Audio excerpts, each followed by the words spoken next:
Hello everyone, how are you? Myself Parveen Yadav, working as an assistant professor in St. Andrews Institute of Technology and Management. Today we are going to discuss about the introduction of database management system, difference between data and information. So we need to move one of the subject database management system from BBA fourth semester.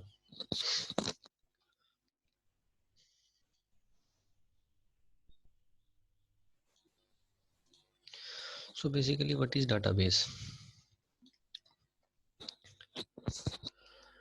And the short form of database is DBMS, and as we all know that we in current scenario we have lots of data regarding the customers, regarding the employees. So we need some place to store that data. So basically we need to store that data. So हमारे पास जो data होगा वहाँ पे उस particular data को हमें store करने के लिए कोई ना कोई एक मैनेजमेंट डाटाबेस चाहिए होगा। और वो प्रोसेस जिसके थ्रू हम एक डाटा को हम स्टोर कराते हैं अपने डाटाबेस के अंदर, उस कंप्लीट प्रोसेस को हम बोलते हैं database management system. So database is basically a collection of data and management system is a set of programs to store and retrieve those data. Means यहाँ पे आपके पास क्या होगा, हमारे पास है जो हमारे पास डाटा होगा हम उसको कहीं ना किसी एक प्लेस पे स्टोर करा के रखेंगे।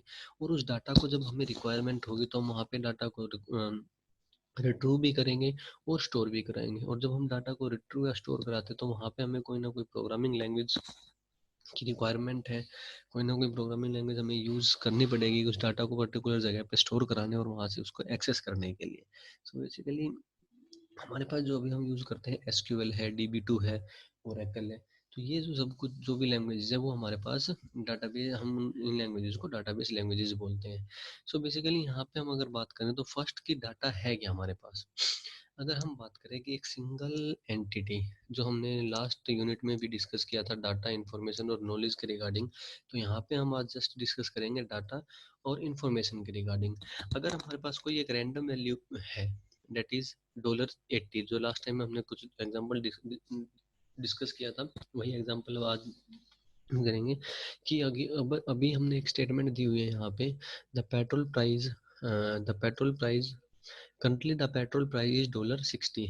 अगर वो $60 हमारे पास वैल्यू अलग से कहीं पे अगर पड़ी हुई है तो हम उस वैल्यू से क्या समझेंगे कि वो पेट्रोल का प्राइस है या क्या है, या क्या चीज मींस पर्टिकुलरली $60 किस चीज को रिप्रेजेंट कर रहा है हमें नहीं पता लगेगा। बट जब हम एक स्टेटमेंट वहां पे एक जनरेट कर देंगे कि the complete the petrol price of the petrol price currently the petrol price is $80। सो यहाँ पे एक हमें एक इंफॉर्मेशन भी मिलती है। तो उसी का एक एग्जांपल हमने यहाँ पे जो लास्ट क्लास में किया था वही हम यहाँ पे अभी, ये था हमारे पास। यहाँ पे हमने क्या लिखा होता, the price of the crude oil is $80 per barrel, ये था। अगर हमारे पास यहाँ पे सिंपल $80 होता तो हमारे पास कोई इन्फॉर्मेशन नहीं थी कि वो क्या है, कैसे है, क्या है $80 किस चीज को रिप्रेजेंट कर रहा है। तो जब मैं उस $80 को अपना किसी ना कोई एक अलग से एक इक्वेशन बना रहा हूँ या अलग से कोई स्टेटमेंट बन रही है, तो वो $80 मेरे पास कहीं ना कहीं जाके एक इंफॉर्मेशन क्रिएट कराएगा। वो कैसे, कि the price of the crude oil has risen from $70 to $80 per barrel. तो यहाँ पे हमें क्या इन्फॉर्मेशन मिली अब, कि हमारे पास जो क्रूड ऑयल का जो प्राइस है वो इंक्रीज हो गया है $70 से $80। तो ये एक आपके पास इंफॉर्मेशन है। सो बेसिकली डाटाबेस हमारे पास हम लोग क्यों यूज करते हैं आज के सिनेरियो में। आज के सिनेरियो में मैक्सिमम चीज़ें ऑनलाइन यूज़ करते हैं हम लोग। कहीं ना कहीं आप लोग कोई भी चीज़ पे लॉगिन करते हो या कोई ना कोई चीज़ आपको लॉगिन करके किसी ना किसी चीज़ को अगर आप रिट्रीव करना चाह रहे हो, कोई ना कोई डाटा वहाँ से लेना चाह रहे हो। लाइक अगर हम बात करते हैं अपने फ्लिपकार्ट के रिगार्डिंग, अगर आपने लॉगिन किया और आप वहाँ पे कुछ सर्च कर रहे हो तो वहाँ भी एक बैकग्राउंड में कोई ना कोई क्वेरी रन हो रही है उस पर्टिकुलर जो भी आपने टेक्स्ट बॉक्स के अंदर लिखा है, लाइक मोबाइल लिखा है या कोई भी मोबाइल पर्टिकुलर नेम लिखा हुआ है, तो वो कोई ना कोई क्वेरी वहाँ पे रन हुई है, उसके बिहाफ पे ही वो हमें आउटपुट प्रोवाइड कराता है। तो वो सारा का सारा आउट जो डाटा है आपका, वो कहीं ना कहीं पे किसी ना किसी जगह पे स्टोर कर रखा होगा, और उस पर्टिकुलर जगह पे कोई ना कोई क्वेरी रन हुई होगी और वहां से आपको वो डाटा मिला होगा। वो सारी की सारी जो भी क्वेरीज है वो आपकी एसक्यूएल के अंदर भी रन हो सकती है, DB2 है, ओरेकल है, काफ़ी सारी लैंग्वेजेस है जो डाटाबेस से रिलेटेड है। अब बात आती है कि हमने इन चीज़ों की रिक्वायरमेंट क्यों पड़ी, क्योंकि पहले अगर हम बात करें तो वहाँ पे हमारे पास डाटा कम था, हमें कोई रिक्वायरमेंट थी नहीं इतनी, और अगर थी भी तो हम लोग क्या करते थे कि फाइल सिस्टम था हमारे पास। मीन्स अगर हमें फर्स्ट, अगर हम एक बहुत पुरानी बात करें तो हम लोग क्या करते थे कि कोई भी डाटा था हम लोग रजिस्टर में एंट्री करके रख लिया करते थे। उसके बाद एक टाइम आया कि सिस्टम्स हम लोगों ने यूज़ करने स्टार्ट किए, तो हम उस डाटा को फिर अपनी एक फाइल्स के अंदर हम उस डाटा को स्टोर करने लगे। वो भी हम नेक्स्ट क्लास में देखेंगे हम कैसे फाइल के अंदर डाटा स्टोर करते थे। और अब हमारे पास डाटा इतना हो गया कि वो नेटवर्क पे पड़ा हुआ है। मीन्स कोई भी कहीं से भी एक्सेस करे, अगर मान लो पर्टिकुलर सिस्टम पे होगा तो वो फाइल सिस्टम है हमारे पास, तो वो पर्टिकुलर सिस्टम के लिए ही एज अ डाटाबेस वर्क करेगा। बट अगर आपको कोई ना कोई डाटा अगर नेटवर्क से सर्च कर रहे हो, नेटवर्क पे फैच कर रहे हो कोई ना कोई डाटा, तो आपको वहाँ पे एक डाटाबेस की रिक्वायरमेंट पड़ेगी जिसमें कि आप बहुत सारा डाटा आपका वहाँ पे स्टोर हो सकता है। अगर हम इंडिया की ही बात करें तो हमारे यहाँ पे जितनी पॉपुलेशन है तो उसका 70% 60% के अराउंड पब्लिक आजकल ऑनलाइन सारी चीज़ें सर्चिंग वगैरह करना स्टार्ट कर दिया है। तो वहाँ पे वो जो डाटा वहाँ पे स्टोर होता है तो उसी डाटा को हम लोग फैच भी करते हैं, तो इसलिए हमारी रिक्वायरमेंट ये ज़्यादा बढ़ेगी। ये तो वही चीज़ें हमने यहाँ पे भी मेंशन की हुई है कि basically developed for large amount of data when dealing with the huge amount of data there are two things. हमें चाहिए स्टोरेज ऑफ डाटा और रिट्रीवल ऑफ डाटा, जो हमने बात की कि हमें डाटा बहुत सारा स्टोर भी करना पड़ेगा और हमें डाटा निकालना भी पड़ेगा। अगर हम बात करें सिंपल अपने एक कॉलेज के एग्जांपल से रिलेटेड, किसी स्टूडेंट का अगर हमें कोई कोई इन्फॉर्मेशन एंटर एंटर करनी है डाटाबेस के अंदर कि इसका पर्टिकुलर नेम क्या है, क्लास क्या है, सेमेस्टर कौन सा है, आपका रोल नंबर कौन सा है, और हम बात करें कि पर्टिकुलर सेमेस्टर की फीस सबमिट हुई है या नहीं हुई है, तो हम कहीं ना कहीं उस पर्टिकुलर डाटा को अपने डाटाबेस के अंदर स्टोर करके रखेंगे, सो दैट जब मैं अपनी क्वेरी रन करूँ तो मैं इजीली डाटा को वहाँ से फैच कर सकूँ, मुझे बार बार फाइल्स ना देखनी पड़े, मुझे बार बार अपने सिस्टम की फाइल सिस्टम में जाके वहाँ पे ये ना चेक करना पड़े कि कौन सा फोल्डर के अंदर, किस पर्टिकुलर फोल्डर के अंदर कौन सा डाटा है।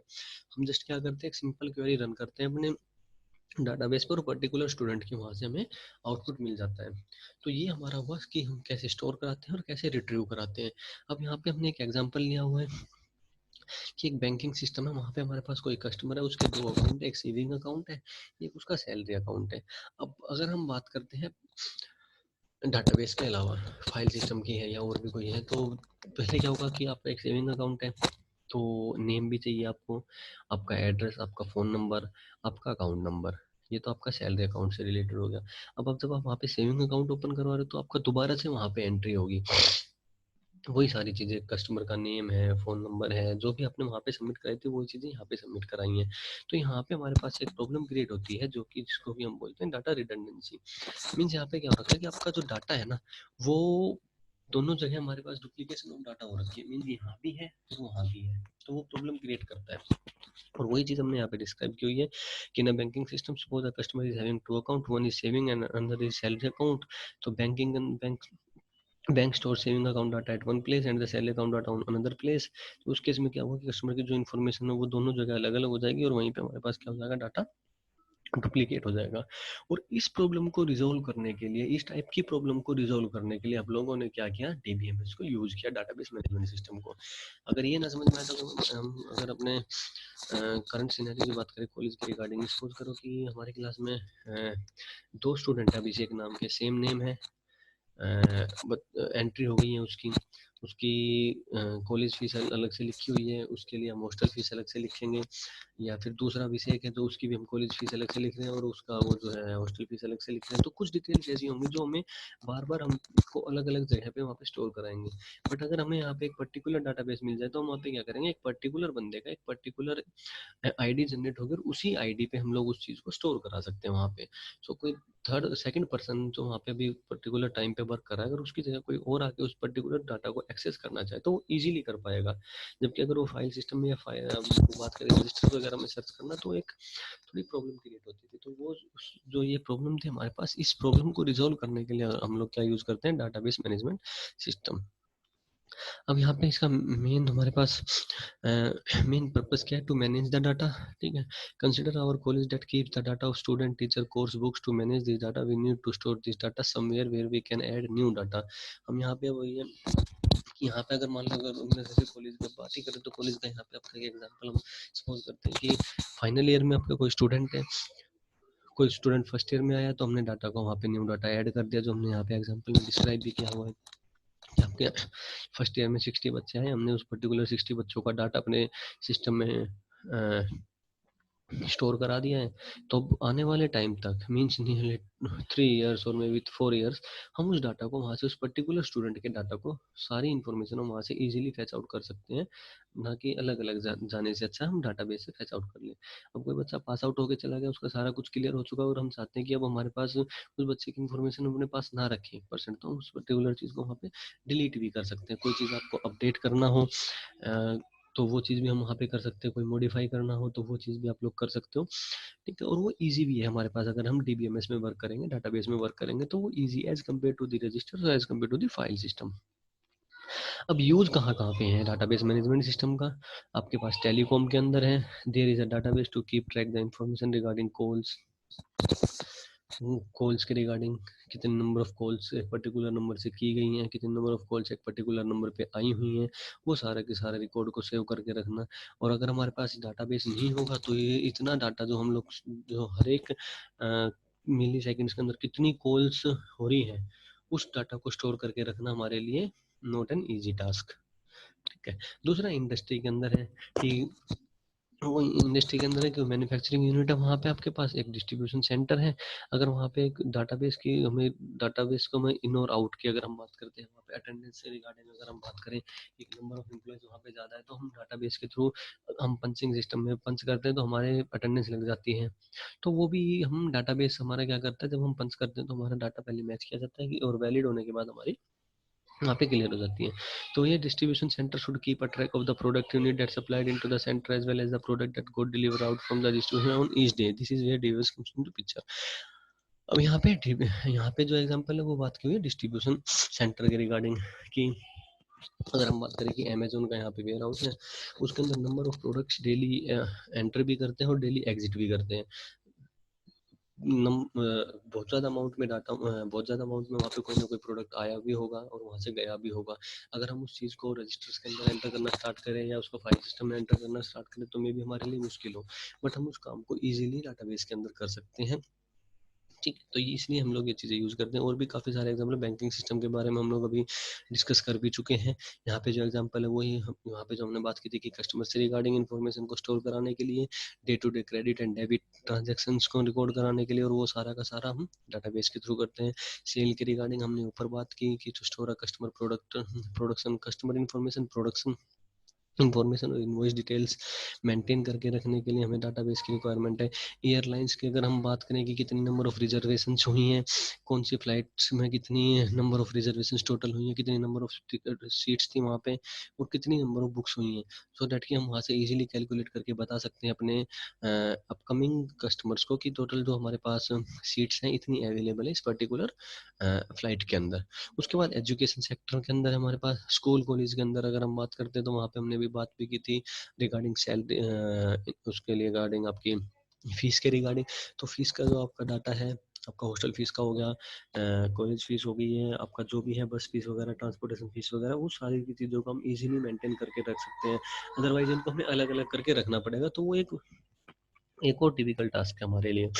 ऑनलाइन शॉपिंग की हमने बात की थी अभी पहले कि अमेजोन है, फ्लिपकार्ट है, this site store the product information, आप हम योर एड्रेस भी है, प्रेफरेंस भी है, क्रेडिट डिटेल्स भी हैं, सब कुछ वो स्टोर करा के रखती है अपने पास। आपका एड्रेस वो स्टोर करा के रखती है, प्रोडक्ट इन्फॉर्मेशन भी वो वहाँ पे आपको स्टोर करा के रखती है अपनी, ठीक है। तो ये ऑनलाइन शॉपिंग के अंदर भी है। अब जो मेन बात है, हमने बात की थी स्टार्टिंग में डाटा की और इन्फॉर्मेशन की। बेसिकली डाटा हमारे पास क्या था कि कोई भी एक रो फैक्ट्स एंड फिगर हम डाटा को बोलते हैं, मींस जिस चीज़ का हमारे लिए कोई वैल्यू नहीं है, बट अगर हम उस चीज़ को एक वे से अगर इम्प्लीमेंट करें तो वो एक ऐसा इंफॉर्मेशन के वे में हमें मिलती है, और वहाँ से हमें पर्टिकुलर हमारे लिए एक सिनेरियो क्रिएट होता है कि what will be the next movement from there. तो वो है हमारे पास इंफॉर्मेशन। इन दोनों चीज़ों के बारे में अब डिफरेंस देखते हैं। तो फर्स्ट हमने यहाँ पे डिस्क्रिप्शन दिया हुआ है कि raw facts and figures which helps to develop ideas and conclusion. Finding analysis जो हमने बात की थी अपने डाटा वेयर हाउस के अंदर, कि हम लोग स्टडी करते हैं, एनालिसिस करते हैं डाटा को, इंफॉर्मेशन से ही हमें नॉलेज मिलती है, तो ये हमें हेल्पफुल करता है नॉलेज के लिए। सेकंड है फॉर्मेट। डाटा को हम किस फॉर्मेट में रहेगा, सिंपल करेक्टर की फॉर्म में, लेटर्स की फॉर्म में, नंबर और एनीथिंग की फॉर्म में, और ये हमारे पास रहेगा एक प्रॉपर मैनेज्ड वे में। जैसे अगर हम यहाँ पे बात करें करेक्टर की फॉर्म में, अगर मान लो हमने सपोज करें यहाँ पे 3 पैरामीटर लिए हैं, एक को हमने इंटीजर एज डाल दिया, दूसरे को हमने करेक्टर नेम डाल दिया, तीसरे को हमने फ्लोट सैलरी करके डाल दिया, तो ये चीजें हमारे पास कुछ इस तरीके से होगी। सैलरी 25,000 हमने अलग से लिखी हुई है, बट हम अगर लिखेंगे तो 25,000 लिखेंगे, बट इस 25,000 हमने उसको सैलरी मेंशन किया है, सैलरी इज 25,000। तो हमें क्या पता लगा, 25,000 से हमें कुछ नहीं पता लगा, लेकिन हमने जब बोला सैलरी इज 25,000 तो हमें पता लगा कि हाँ भाई ये कुछ 25,000 हमारे पास सैलरी से रिलेटेड है। वैसे ही अगर हम सिंपली 19 लिख देते हैं तो कोई यूज नहीं था, लेकिन एज इज 19 तो उससे हमें पता लग रहा है कि हाँ भाई ये कुछ हमारे पास डाटा है, कोई इन्फॉर्मेशन हमारे पास। थर्ड वन हमारे पास डाटा कहीं हमारे पास रिप्रेजेंटेशन, कैसे रिप्रेजेंट करते हैं हम। तो स्ट्रक्चर वे में भी हो सकता है, टेबुलर वे में भी हो सकता है, आपका इमेजेस में भी हो सकता है, किसी भी वे में हम लोग इसको स्टोर करा सकते हैं। जबकि इन्फॉर्मेशन जो होगी वो हमारे पास किस वे में होती है, लैंग्वेज विद ग्राफ्स, ग्राफ्स के फॉर्म में, सो दैट कि एक क्लियर विजन हमें मिल जाए कि yes this is the particular thing. उसके बाद हमारे पास यहाँ पे मीनिंग में है तो डजेंट हैव एनी मीनिंग, क्योंकि वही अगर $80 आपके पास, हमने एग्जांपल की बात की, या 25,000 आपके सामने एग्जांपल की बात की, तो उन दोनों से हमारे पास कोई मीनिंग नहीं है, कोई यूज नहीं है उस चीज़ का। बट यहाँ पे अगर हम उसको एज इन्फॉर्मेशन अगर वो जनरेट हो रही है वहाँ से कोई ना कोई, तो उसके लिए हमारे पास कोई ना कोई एक प्रॉपर मीनिंग है, जिसकी वजह से हमने कोई ना कोई एक नॉलेज जनरेट करते हैं अपने लिए। उसके बाद हमारे पास है inter relation. Collection of information है यहाँ पे, क्योंकि अगर एक पर्टिकुलर डाटा था उसका तो हमें कुछ पता नहीं कर सकते, लेकिन अगर नंबर ऑफ इंफॉर्मेशन है तो यहाँ पे हमें पहले लिखा है कि कलेक्शन ऑफ इंफॉर्मेशन है, यहाँ से ही इंफॉर्मेशन हमारे पास मिलेगी। Processed from data means information कहाँ से प्रोसेस्ड होती है हमारे पास, डाटा से। डाटा डिपेंडेंसी, तो कोई भी डिपेंडेंसी नहीं है हमारे पास, डाटा इंफॉर्मेशन हमारे पास डाटा के ऊपर डिपेंड है। अगर हमें डाटा मिलेगा तो हमारे पास एक करेक्ट इंफॉर्मेशन हम जनरेट कर सकते हैं। फीचर में है वही, data is in raw form and doesn't make any sense, जबकि collection of data after filtering out relevant data which make sense. बहुत सारा डाटा है हमारे पास, उसको हम जब फिल्टर आउट करेंगे तो हमारे पास कोई ना कोई एक एक इंफॉर्मेशन मिलेगी जिससे हम इजीली उस चीज़ को प्रोसेस करा सकते हैं इन फ्यूचर। उसके बाद हमारे पास किस तरीके से हमारे पास ये चीज़ें स्टोर होती हैं, तो ये बीट्स की फॉर्म में, किलोबाइट्स की, बाइट्स की फॉर्म में, केबी वगैरह की फॉर्म में स्टोर होती हैं। जबकि हमारे पास इंफॉर्मेशन है वो किसकी फॉर्म में होता है, क्वालिटी और एस्पेक्ट ऑफ टाइमिंग रेशियो। उसके बाद आपका support and decision can't be used for decision making, और ये हमारे पास इंफॉर्मेशन होगा क्योंकि यहाँ से हमारे पास कोई ना कोई इन्फॉर्मेशन मिल रही है। यहाँ पे हमारे पास एक रो फैक्टर फिगर का डाटा है जिससे हम कोई भी डिसीजन नहीं ले सकते। नॉलेज लेवल में यहाँ से आपको कोई नॉलेज नहीं मिलेगी, यहाँ पे आपके पास मीडियम लेवल नॉलेज मिलेगी, और हाई लेवल नॉलेज आपको कहाँ पे मिलेगी, जो हमने बात की थी नॉलेज की, जो कि हमने बात की थी डाटा, आपका डाटा वेयर हाउस के अंदर। कंटेन्स रो डाटा meaning information characteristics आपकी, some data are classified to the organization and are restricted to distributed in public, however some data are available to public also। यहाँ पे available for sale which has some importance to public, तो हमने जो बात की example में वो है हमारे पास यहाँ पे जो फ्लिपकार्ट के एग्जांपल बात की थी उसके रिगार्डिंग वो क्या चीज़ है हमारे पास, इंफॉर्मेशन। उसके बाद सिग्निफिकेंस है, data alone has no significance, it has significant by itself. उसके एक पर्टिकुलर जो स्टेटमेंट जनरेट हुई है वहां से भी कोई ना कोई एक पर्टिकुलर आपको सिग्निफिकेंस वहां पे मिलेगा। एग्जांपल में data about the temperature of a particular region, analysis of a data which makes the information valuable to inter facts like maximum और मिनिमम टेम्परेचर। अब इस एग्जांपल के बारे में बात करते हैं, क्या है यहाँ पे पहले ये देखते हैं यूजफुलनेस, मे और may not be useful, data हमारे लिए हो सकता है कि यूजफुल हो ही ना, मैक्सिमम चांसेस में हमारे सिंगल डाटा किसी भी यूज का होता नहीं है। It is useful and valuable as it is interpret from data. ठीक है, अब एग्जांपल की बात करते हैं, data about the temperature of a particular region. जैसे हम बात करें अगर दिल्ली का है हमारे पास, तो सिंपल वहाँ पे आ गया 27 डिग्री सेल्सियस। अब इससे हम इंफॉर्मेशन क्या निकालेंगे, इंफॉर्मेशन हम निकालेंगे ये इस डाटा से, क्योंकि आज का जो टेम्परेचर वो 27 डिग्री सेल्सियस है, बट वन डे बिफोर का वो 25 डिग्री सेल्सियस है। तो हम यहाँ पे एक कल के लिए, मीन्स आने वाले कल के लिए हम कुछ एक यहाँ पे इंफॉर्मेशन क्रिएट कर सकते हैं, कुछ ना कुछ एक वेदर फोरकास्टिंग कर सकते हैं कि कल आने वाले टाइम में क्या टेम्परेचर हमारे लिए हो सकता है। तो वो सारी की सारी चीज़ें हम कैसे पता कर सकते हैं अपने, एंड जो डाटा हमारे पास नंबर ऑफ डाटा पड़ा हुआ है उससे कोई ना कोई इन्फॉर्मेशन निकलेगी, उससे हम पता लगा सकते हैं कि in current future, in near future में हमारे पास क्या चेंजेस आ सकते हैं रिलेटेड टू द टेम्परेचर। ठीक है, तो यहीं पे हमने ये चीज़ें ही डिफाइन की हैं जो हमने ऊपर बात की थी कि data simply stands for facts and figures which may contain bits of information and no information at all. Information when the data are processed, interpreted and organized, structured and presented and it makes sense for which one needs the information, then only it is called information. Main symbols ये है कि हमारे पास कोई ना कोई एक structured way में कोई ना कोई इंफॉर्मेशन मिलेगी जिसका कोई ना कोई यूज होगा इन नियर फ्यूचर, तो वो हमारे पास इंफॉर्मेशन होगी। Information is described as the form of data that is processed, organised and specific structure and represented some meaningful information as per need. The information adds meaning and improve the reliability of data, ensuring understandability and reduce uncertainty. ठीक है, तो ये हमारे पास हुआ data and information से related. उसके बाद यहाँ पे एक एग्जांपल भी हमारा, ठीक है, तो ये एग्जांपल देखते हैं कि your investments in share market is common nowadays. So before investing, one have to extract information from a data available which may be wrong and it cost the investor a loss. There could be many reasons behind it, but in context to our topic, the reasons could be that the data available are incomplete or lack of context. One more instance we can take for a list of dates can be called data, which is meaningless without the information which we would extract from the data, like the list of holidays or the list of weekend or this. दोनों example, और ये एक हमने temperature के बारे में भी बात की, तो हम इन दोनों एग्जांपल के बारे में बात कर लेते हैं क्या कुछ है। तो फर्स्ट चलते हैं इस वाले एग्जांपल के बारे में कि अगर हमने कोई ना कोई डाटा ही हमारे पास पड़ा हुआ है, इट इज अभी जो है 10th of May, अगर आपके सामने सिंपल 10th of May है तो आप क्या बताओगे? सिर्फ और सिर्फ वो क्या है, हम सबके लिए ही 10th of May है, बट अगर हमने वहाँ पे 10th of May में लिख दिया कि women's day, mother's day,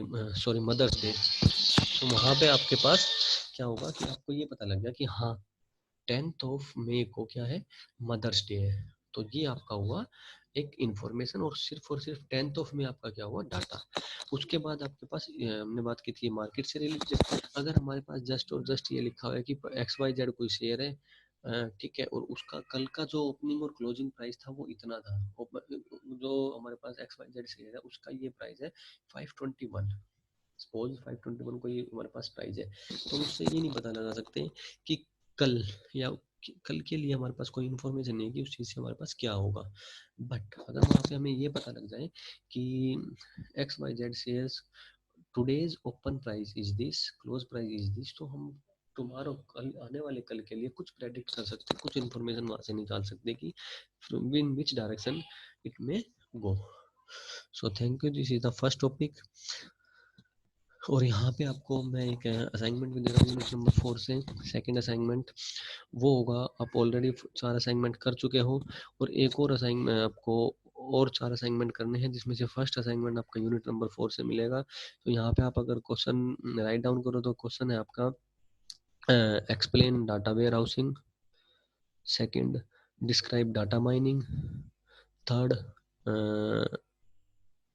describe,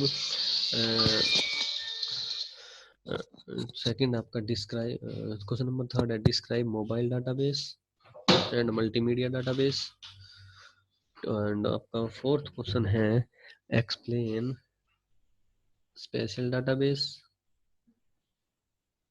advantages and disadvantages of data ware house.